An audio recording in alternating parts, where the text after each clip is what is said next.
Welcome to the Advancement Podcast. Our mission is to reach the lost in America by advancing leaders and churches so that communities are transformed. Join us as we discuss how to stay healthy as leaders, work in teams, and lead change. Come on, let's advance together. Welcome back to another exciting episode of the Advancement Podcast. I am Todd Barham, lead pastor, Hope Church in Cleveland, co-host of the Advancement Podcast, on with the magnificent host of the Advancement Podcast. I can't say it. The president of Advancement Coaching and Consulting, Timothy Dominic Ware. It's not David. Excited. You learned that last time, didn't you? Yeah, I learned it. We're Ronnie? joined today. I got this. Yeah, Ronnie Todd. If I hear Ronnie Todd, I know I'm in trouble. Well, That's the only time I using hear that Ronnie all Todd. the time then. My mom will give me Ronnie Todd. Then I'm like, oh, I'm in trouble. Yeah, the problem we're- is she's we're- still doing that when you're 36. I know that's the problem. I'll be 36 next year. I'm still 35, so just calm down, okay? Don't make me older than I already am.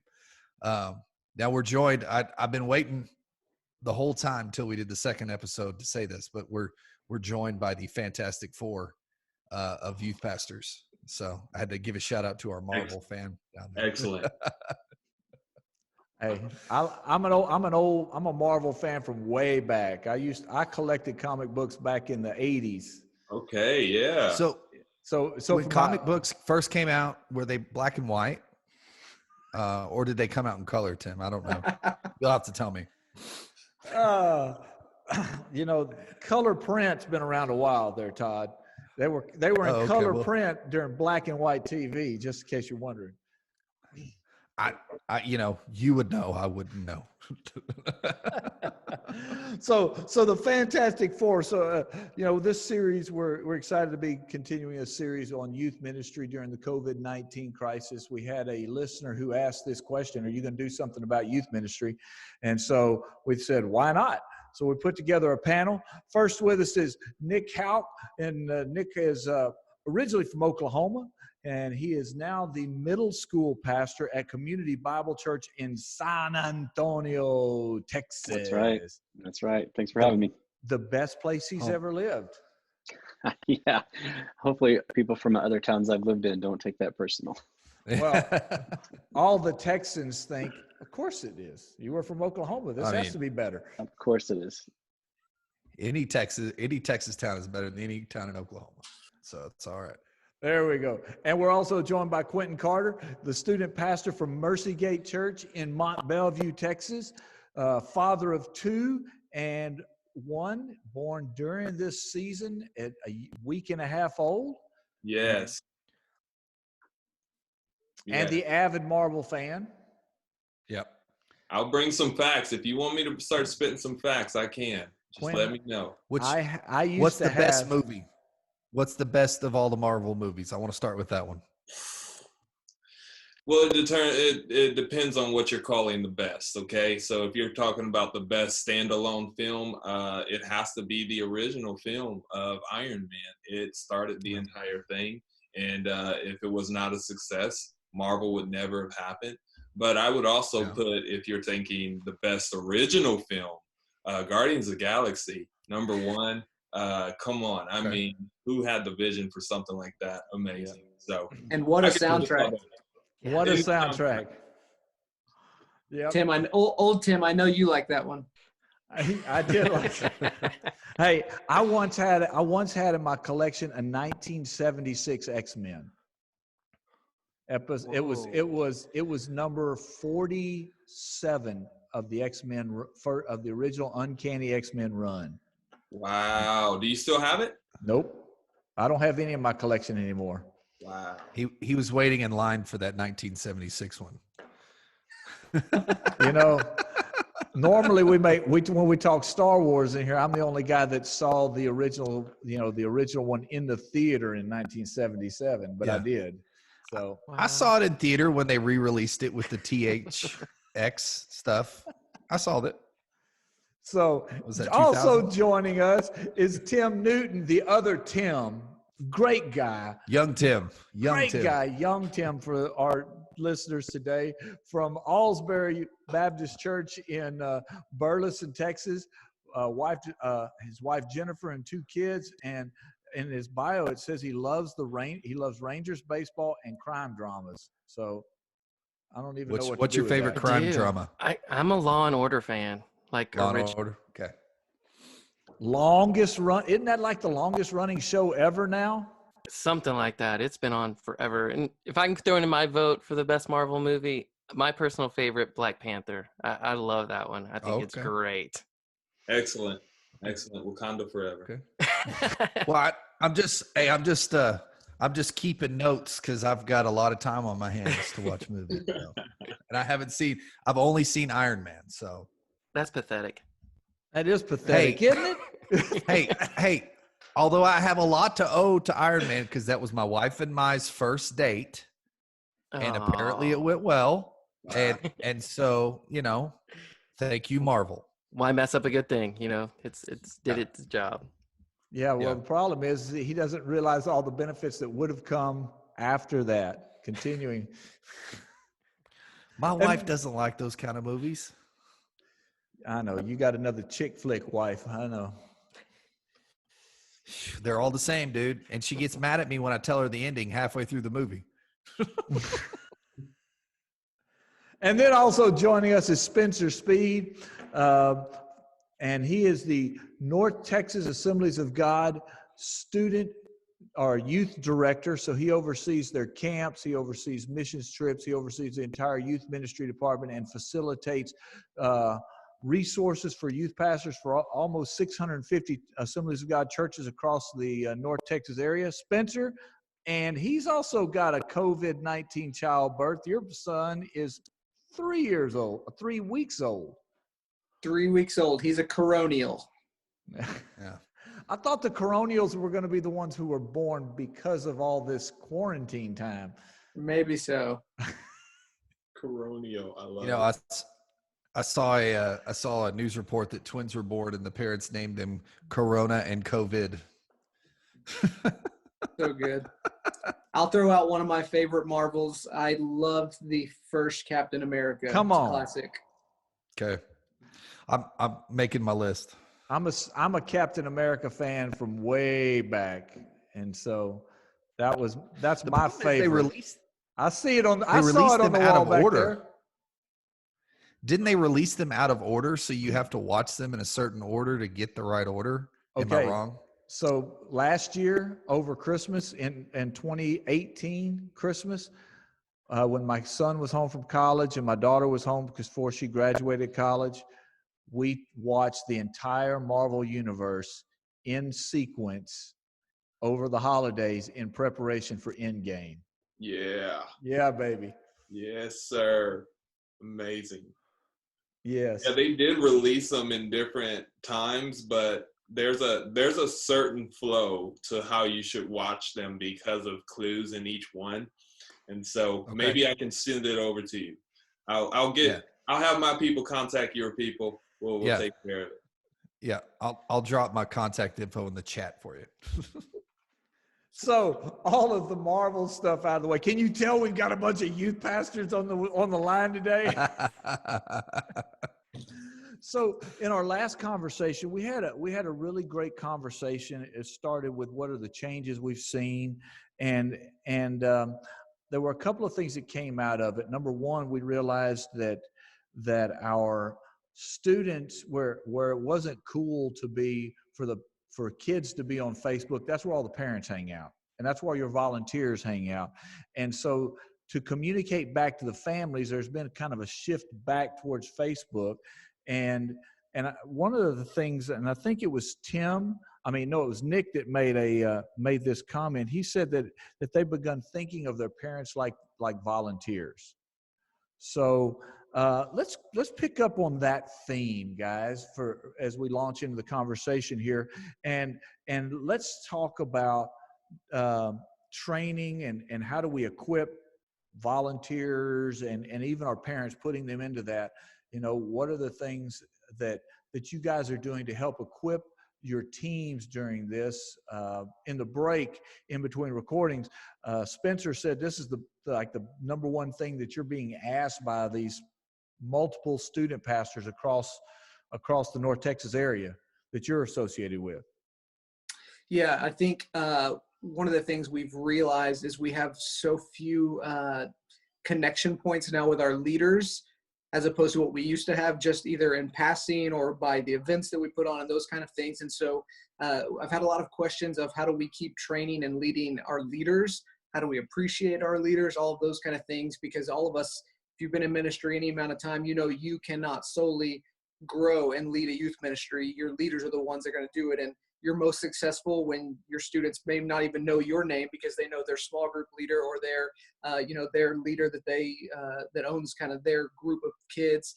That's when you really feel like you're doing well, because you can only do so much. And so we've had a lot of conversation around how do we continue to train those leaders. And even recently, one of the conversations I had, what I'm experiencing a lot is people saying, we're doing a lot on social media. We're doing the Instagrams and the TikToks, and we're putting stuff on YouTube Live and Facebook Live, all this good stuff. But our analytics are showing that we're actually not engaging a lot of people.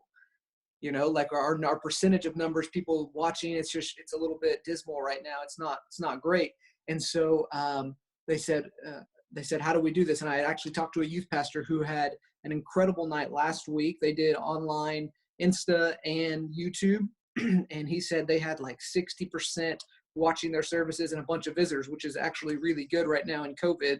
And I said, hey, what was your secret sauce? What did you do? And he said, we made it our goal, and our new goal in this time was that our leaders connected with their group of students every single week, whether it was by phone, by text, by Insta, by sending them something, sharing them something. He said that was the new goal. And I think helping us in this time reevaluate what the new student ministry goal is. And that's kind of week to week right now because the climate keeps changing, but setting a new goal. And what that was that we connect with every student. And so he said, because of that, people just wanted to jump online to service and they wanted to connect. They wanted to see people. And so that was one of the biggest things. It was just equipping those leaders to say, hey, here's your 5, go get them. Somebody else, what are you guys doing for training and connecting for your leaders in this season? We have typically every week in my house before COVID, we've got leaders in my home for dinner every Tuesday night. It's just a thing that we've done for almost 2 years here. We have our ministry's kind of split into 2 spearheads. One is our gatherings. So Nick, I have a question for you. So sorry. Are you the only one that rocks that kind of beard in that middle school ministry? It's pretty amazing. I try to be inspiration to those around me. I will just say as much as I can. Todd, I think you're muted. Todd was muted. He was talking beards, and he muted himself. Sorry. I was pretty close in junior high to having that kind of beard. I can tell. You've got it in your genes for sure. So our culture before all this was really pouring into our leaders. And we believe something about disciple making. And this is not an original phrase to me, but it's caught more than it is taught. So we don't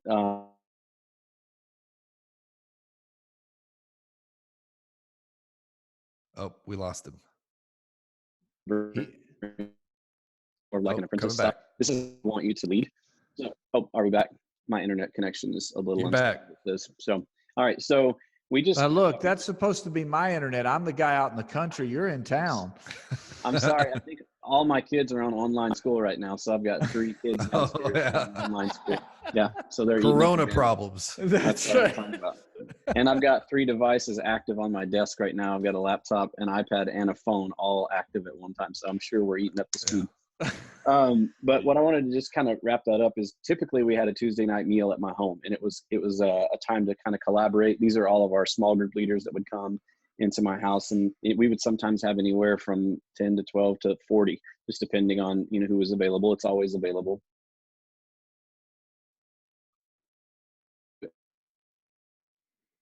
Oh, did it do it again? Yep, did it again. Let me turn this. Missional communities, there are groups leaders. So let me ask you guys a question. Everybody here is from a larger church. and you're talking small group leaders, you're talking these things. When the average church in America is under 150. Yep. The median church is under 90. Easily 85 to 90% of all the churches in America are under 150. So most youth pastors are part-time or volunteer. Right. And they may not have and so let's not forget, let's talk to those guys. Let's remember that some of them, they are their only small group leader. They may have a couple of parents who are volunteers in this. That's their whole team. Or it may be like it was back. I remember when Rachel and I were first starting out in a small church back in the early 90s, we were it. It was us. It was she and I, and we made the seniors in high school our helpers, our staff, because that's all we had to start with. And so, is there something? Because you guys are talking about small group of leaders, but for the ministries where their entire youth ministry is 10, 12 students, and they don't have that breakup, what parts of what you're saying translate to that smaller church, to the regular youth pastor in America? Yeah, of course. I came from a small town. I graduated with 23 people in my high school.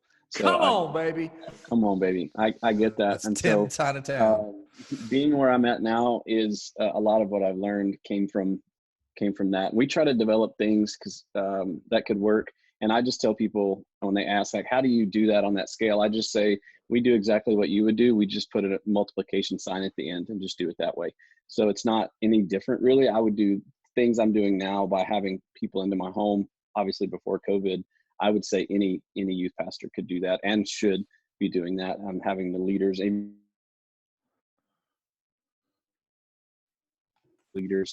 think start there. But for right now, what we've had to do is we've had to go all online. So what we've done, and what I've done, I think any youth pastor can do this. And I'll say this too, because just a side note, it doesn't have to be super polished.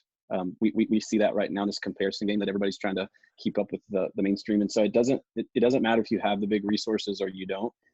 People have, the best camera, they say, is the one you have in your hand. So if it's an iPhone or a BlackBerry, I don't know if anybody still carries those or not. I was going to say BlackBerry. Palm Pilot. Yeah, Palm Pilot. I had one of those a long time ago.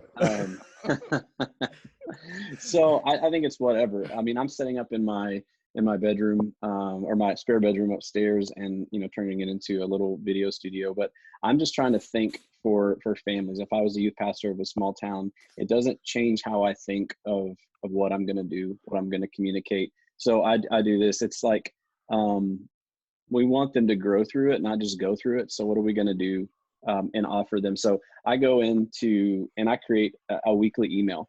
So I think any youth pastor of any size church could do that, where it's an email to the parents right away, and it's always a video attachment. All right, Quinton, pick up, or Tim. Wow, they're getting a lot of text. There we go. I'll say this: when this all started, to be honest, and this is maybe sharing too much, I didn't produce anything or put anything out because my mindset was what Nick was just saying. There's more polished, better production value out there that they can go online and get quality way better than anything that I could give. And what made me shift is I actually had a college student tell me, yeah, that's true, but they know you and they trust you, so they want to hear from you. And that's what changed it for me. I'm like, okay, so that it's valuable for the students for me to be there and be present. And like you said, even if it's not polished, I mean, my background isn't the greatest here, but to put something out, for one, they talked a lot about the normalcy of it, of just having some sense of a normal routine in the midst of all the other things that are changing around.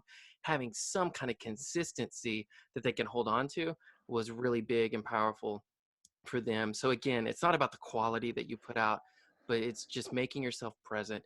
And answering your question about leaders and parents and things, one of the things we're finding is that with all the digital connection we're having, old school personal connection is like the thing, like actual really phone calls and talking to them in person and not through a text.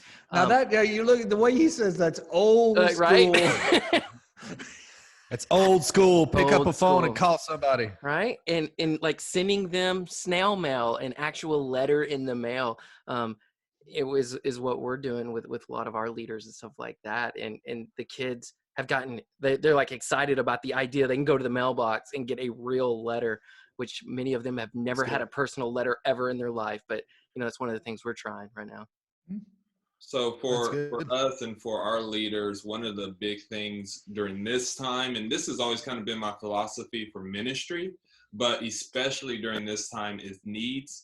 If you can find a way to meet your leaders' needs, that's how you get them not only loyal, but also you get the greatest commitment out of that, to where people, man, I'm excited to be on this team because I'm not just serving, I'm getting something out of this.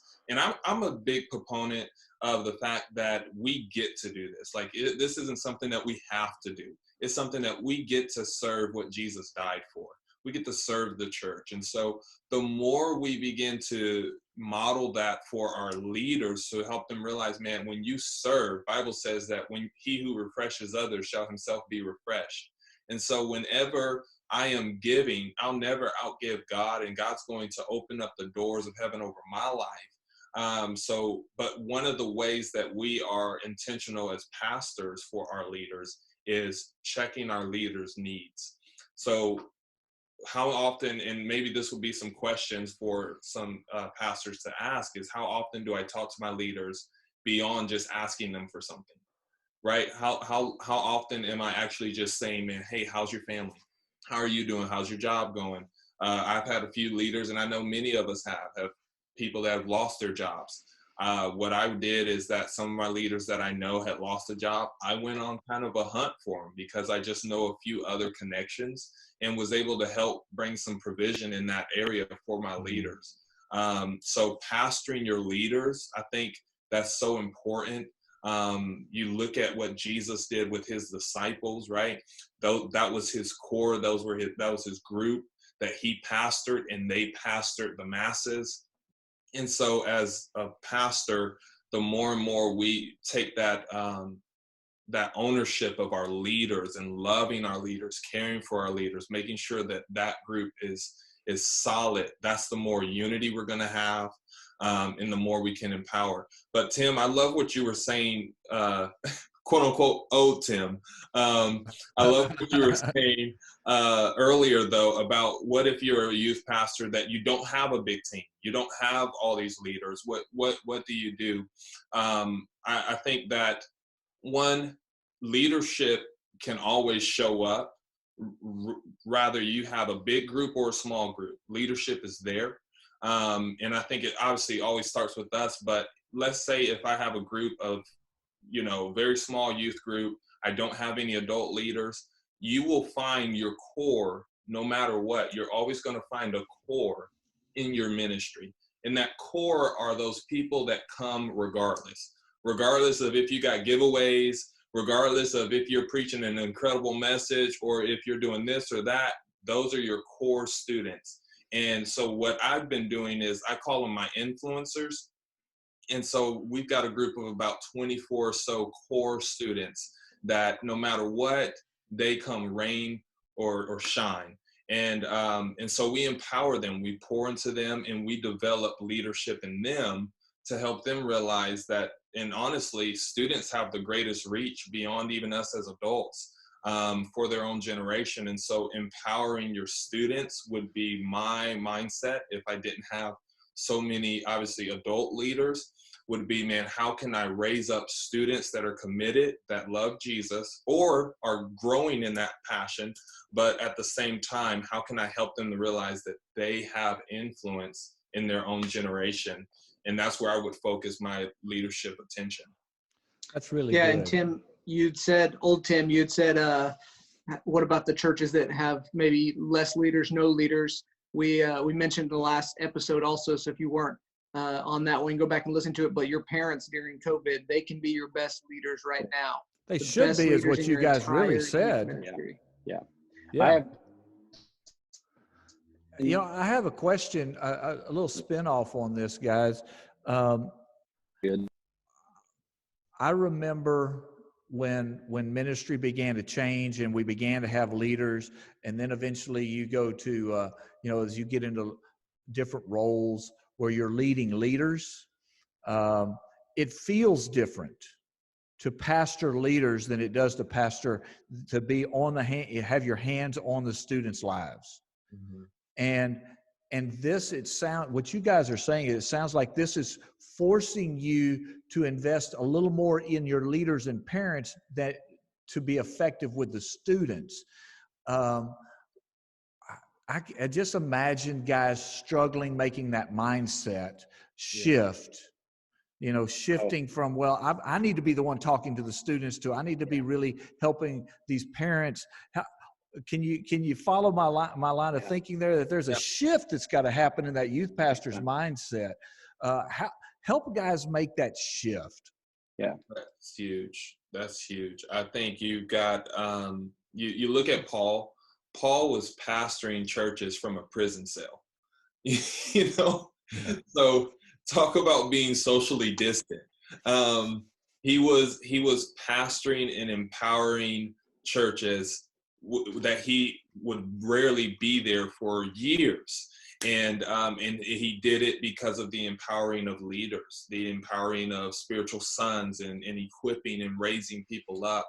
And so I think that you've got to ask yourself those questions of, how do I pastor from a distance? But I think, Nick, were you going to say something? I think Nick's yeah, I'm trying. I don't know if there he is. Yeah, am I frozen? Am I there?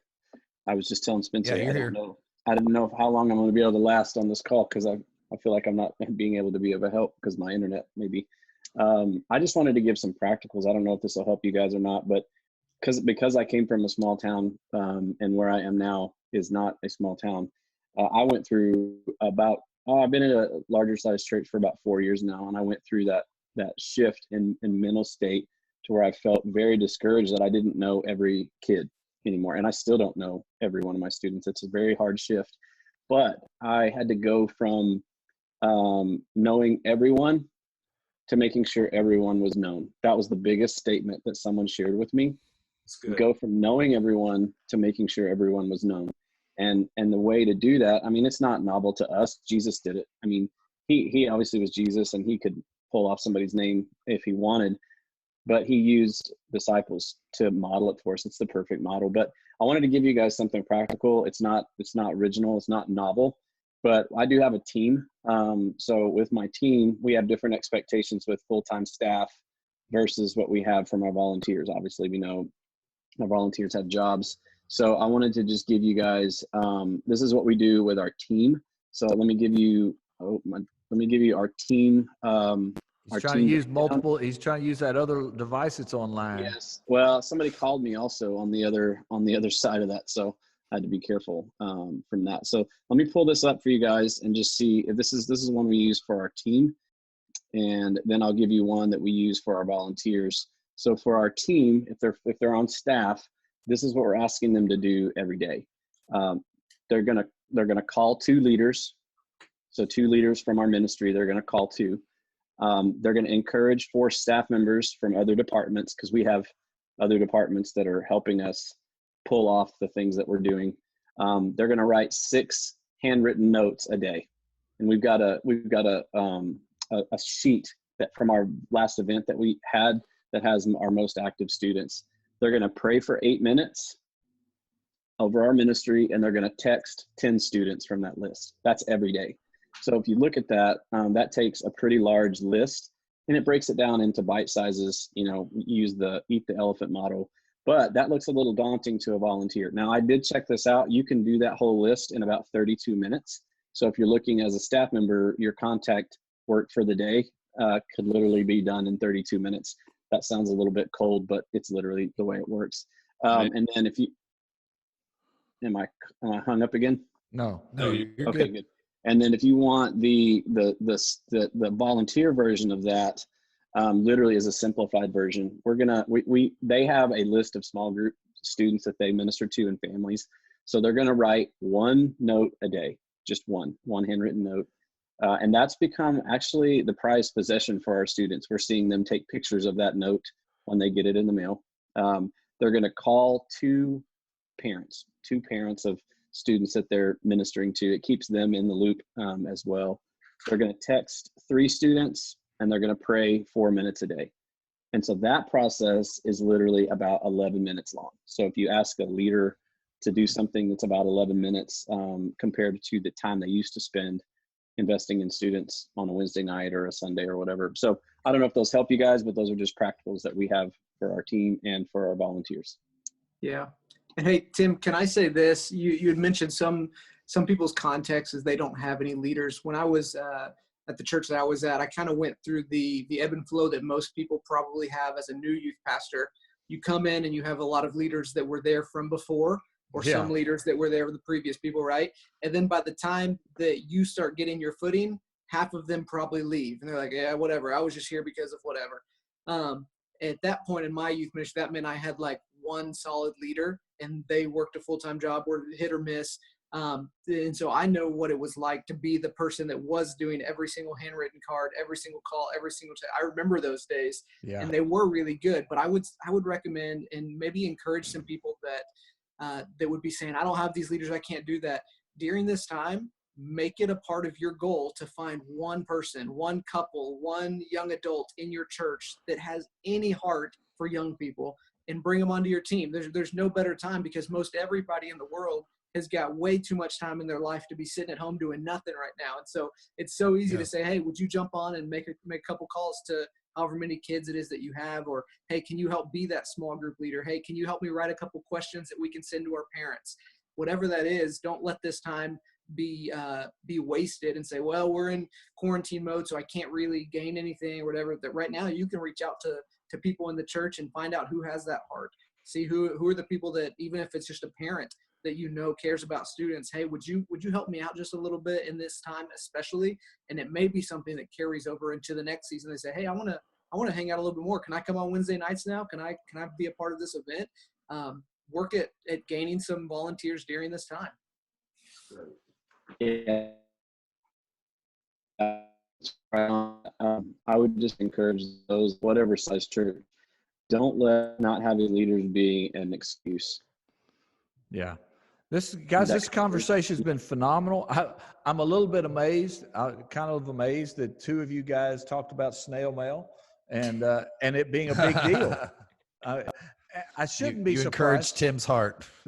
Well, Todd knows this. When we do training of pastors and we talk to them about doing follow-up, we still to this day recommend that you do a handwritten note for first-time guests, because it's such a rare connection point. And to see that you're saying that resurgence back for this younger generation, it's having a significant impact on that connection piece. I just think it's cool. So, hey guys, Tim, Spencer, Quinton, Nick, great conversation. If you're listening with us, they're going to be back again for another episode. So if you missed the last one, go back and listen to it. And Todd, what's your takeaway from this conversation? Man, my biggest takeaway, and I don't remember who said it, but it was grow through it, not just go through it. I really like that. God has given us an opportunity with this whole COVID-19 that we don't need to just waste this time. We need to grow through. God is trying to teach us something in this time. And instead of just sitting back and binge watching Netflix or doing whatever, just wasting our time, we need to gain something during this time. God's wanting to do something, and we need to just grow through this mess and not just survive this time. And God's going to bring some great things out on the other end. Awesome. Well, thanks again. And we'll see you guys next time on the Advancement Podcast Quarantine Edition. If you would like to keep this content coming, all Tim and Todd ask is $1 per show. See how to give, maybe even sponsor an episode or series on the website advancement.cc. Until next week, continue to advance the mission of Jesus.